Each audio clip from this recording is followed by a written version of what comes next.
Burnham is. So what else has he done? The blood samples that were infected with HIV and hepatitis C, we were getting the samples from the US, and they were taking them from on the street, paying in cash. It was being given to literally to British patients. Straight away, as soon as he became health secretary, the victims and the activists literally blocked any public inquiries. Thousands of people who died, and still people are victims to it now. He did absolutely nothing.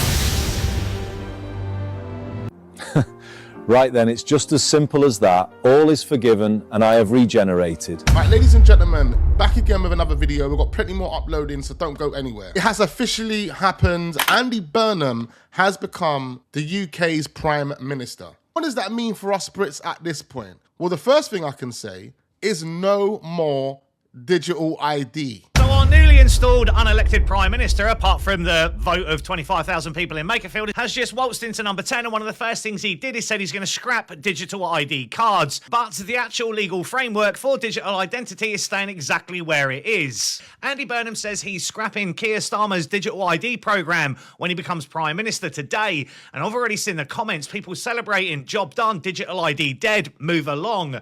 Wrong, wrong, and wrong. Because digital ID has, never was, and never will just be a card. It's never really even been an app, and I've been saying this since 2024, back when hardly anyone was covering it. The actual foundation of digital identity in this country sits inside the Data Use and Access Act, and that got royal assent on the 19th of June 2025. It's been law for over a year now, and here's the bit that matters for anyone popping champagne this weekend. The digital verification services measures in Part 2 of that Act came into force on the 1st of December 2025, putting the entire thing on a statutory footing. That's the government's own words on the government's own website. So what does that framework actually do? Well, in plain English, it sets up a trust framework of rules and digital identity providers, an official register of them, a trust mark, and an information gateway that lets public authorities hand your information over to registered digital verification companies. And there's even an entire new office sitting inside government departments. The Office for Digital Identities and Attributes are running it. Is Burnham repealing any of that? No, not a single word of it. What he's binning is the headline scheme, the brick card,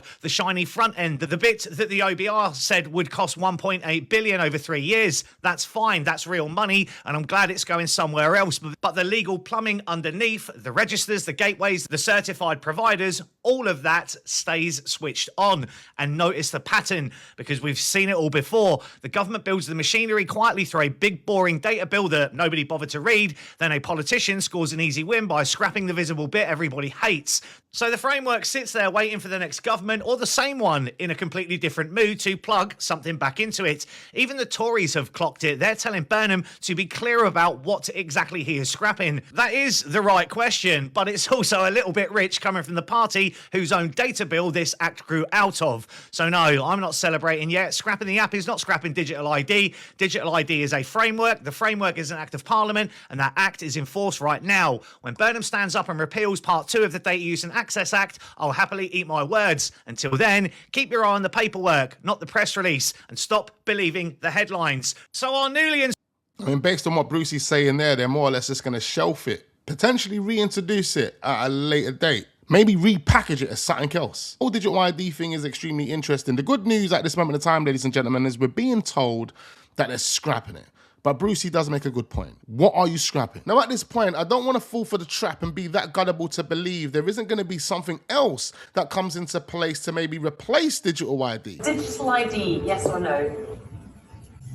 Not now. Not now. Another thing to mention is that this is the 7th PM in the last 10 years. See, the big question at this point, ladies and gentlemen, is can Andy Burnham deliver? You have to be honest, he's inherited a tough job. It's going to be extremely challenging and difficult. We're talking about stretched public services and a deeply divided political landscape. I'm not overly familiar with Andy Burnham, but I have watched 1 or 2 videos, which we are going to do in this video, and I have to say he does seem extremely confident. I will put the care of people at the heart of everything I do. I will give this my all, and I ask you all to pull with me. Let's build a new national sense of unity, of common purpose and positivity. Let us make this the moment when Britain starts to believe again, the moment we bring back hope. Thank you very much, everybody. Look, I'm not going to get too carried away because we know how this usually goes. However, I want you guys to leave all your thoughts and all your comments down below. Let me know exactly what you're thinking right now. Make this make sense. This is the beautiful speech from Andy Burnham, our new Prime Minister, who starts his new job on Monday. And I want to get positive. I want to get behind it. But I haven't got a clue what he's going on about. So if anyone can make this make sense, please do. Because I want to see the positive in this. I want to see it. What does this mean? I want people to say once again that Labour are for us. I want that Lovely. just fall off people's tongues, and we can do it. We can be that party, the party Great stuff. that puts more power in people's hands, Inspiring. drives growth in every postcode, and puts You're hope in talking every my heart. language now. That gets the country pulling together again, Okay. moves beyond the divisions of recent years. All people and all Here we go. places, public and private sectors, Hoping for a big in a finish. new sense of unity and common cause. That's my Big finish. mission as your Nothing coming. new leader. To All bring right, I don't know back about you, hope. but I'm a bit bored of politics. None of it speaks my language. None of them speak to me. They don't speak for me. I feel completely underrepresented. I think millions of people in the country do as well, and that's why there's such a divide. Feels like there's going to be a fucking civil war. You know, we've had like 7 or 8 prime ministers in the last 10 years. I'll tell you what the UK's like. You know, every town's got a shit nightclub that just goes through owners. People that want to own it to look cool for a bit of clout. You know, shag a few birds, get a bit of dough in, look like the man. That's what the UK is like. Like, just a few different owners here and there, nothing fucking changes. No one invests in the nightclub. No one stops people getting fucking free drinks. No one kicks the people out that are fucking up the vibe. Nothing. All right, I'll tell you what we want to hear. We want to hear how you're going to tax the big corporations, how you're going to stop squeezing the little man and fucking up the high street and little businesses. What we want to know is how you're going to stop spending and spunking and disrespecting our hard-earned tax. How are you going to cut the amount of money that you spend, like sending hundreds of millions abroad to countries that don't fucking need it, that won't take back their fucking wrongings, for example? How are you going to sort out the amount of people on welfare? How are you going to stop the incentives for more people coming here and jumping on welfare? What are you going to do for us, for the Brits? What So much more. Housing, cost of living, X, Y, and Z. real-term things you're going to do to sort out the economy? Now, listen, anyone that supports Andy Burnham, Labour, and that's positive about this, that feels excited, inspire me in the comments. And then you'll, in turn, inspire everyone else in the comments. Because I don't want to turn into some prick that's just slagging off Andy Burnham like I was Keir Starmer. I want to get positive. I want to ignite positivity. Although if it's the same old shit, I'm going to call it out. But let me know what I'm missing. Reply to this. What's he bringing, baby? What have we got to be excited about? Because I don't want to hear about fucking hope. No one gives a shit. Over the years, nothing ever changes, ladies and gentlemen. It's the same old, same old, same old. Today, Andy Burnham is going to be the next Prime Minister of the UK, the 59th one to be exact, and the 7th one we've had in 10 years, but who's counting? But what kind of policies can we expect from Andy Burnham? Well, here is a list of policies that Andy Burnham is expected to announce when he becomes Prime Minister, starting off with plans for new oil and gas drillings in the North Sea. Andy, it was 35 degrees in spring, just invest in nuclear, it's far more sustainable. Then we have plans for lower bus fares, potentially through reinstating the £2 bus fare cap. That would be a welcome policy. It was ridiculous that Labour raised the cap to £3, which just means people are going to be spending more money on public transport. It's ridiculous. Make it as cheap as possible and people will use it. Then we have public control of water and energy companies. To be abundantly clear, public control is not the same as nationalisation. Public control is just more regulation, which, as we've proven with the water and energy companies, does not work.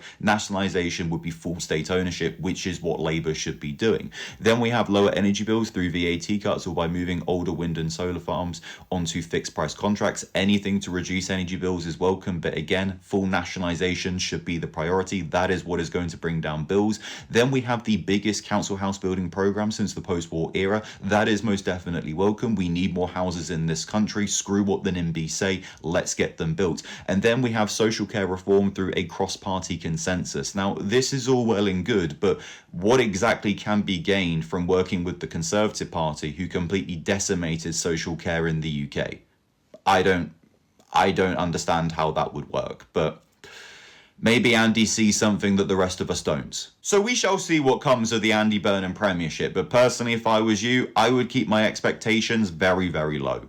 The King of the North is now officially the UK's new Prime Minister. Not another one? The North loves him, the South kind of just knows him as the Mayor of Manchester. But what do we actually know about Andy Burnham's policies, especially given he hasn't had to win an election or even a leadership contest? We know he's a big fan of decentralising power around the UK. The places Westminster has neglected will now get fairness. And that's because policy choices in Westminster have historically left northern English towns and cities like Manchester struggling. Speaking of Manchester, he plans to create what he's calling Number 10 North in the city to oversee The biggest rebalancing of power our country has seen. He's previously declared that privatisation of public services has failed, making the cost of living higher than in most of Europe. And he's pledged Greater public control of essential services like water, housing. in his book Head North, he said the government should be accountable for raising living standards, which unbelievably isn't currently the case. He's also spoken about reducing the welfare bill by improving support for employment and mental health and getting more young people into work.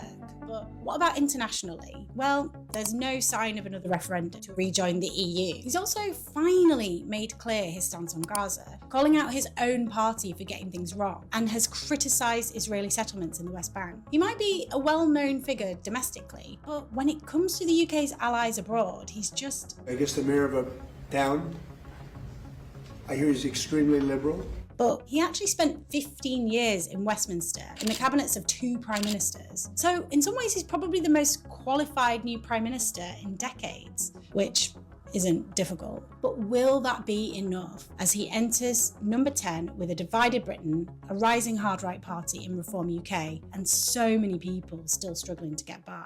This is who Andy Burnham is. So when he was health secretary, he was the first person in British history to initiate the private management of an entire NHS hospital. That was Andy Burnham.